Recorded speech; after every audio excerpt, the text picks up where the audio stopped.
Земјата се наоѓа на крстосница на која треба да одлучи дали ќе продолжи по стариот и корумпиран систем или ќе продолжи по европскиот пат. Вака премиерот Мицкоски ја коментира моменталната ситуација, говорејќи околу реформската агенда и приоритетите на патот кон евроинтеграциите.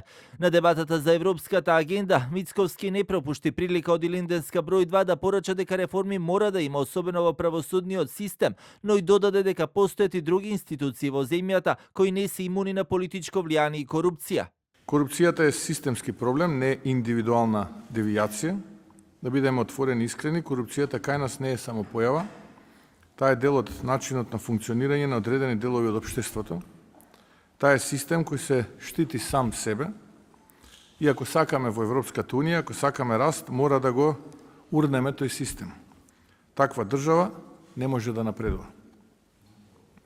А уште позагрижувачки е што институциите кои треба да се борат против корупцијата, обвинителството и судството, често пати се неми, неефикасни или пак под политичко влијание. Во фокусот на реформската агенда ќе бидат и новите законски решенија кои се однесуваат на работењето на јавното обвинителство и судскиот совет, посочи министерот за европски прашања Орхан Муртезани. Преку воспоставувањето на нови законски рамки за јавното обвинителство и судскиот совет, преку воспоставување регионални центри за стручното образование, преку креирање на модели за иновативна и зелена економија, ние не градиме европеизација во хартија, туку развој што се мери преку доверба, инклузивност и одржливост.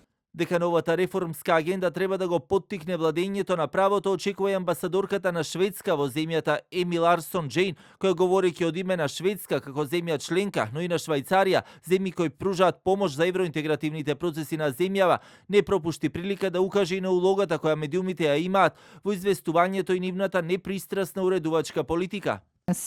Шведска останува посветен партнер на Северна Македонија на нејзиниот пат кон членството во ЕУ. Заедно со Швајцарија се стремиме да ги зајакнеме демократските институции, да поттикнеме владење на правото и да го унапредиме доброто владење.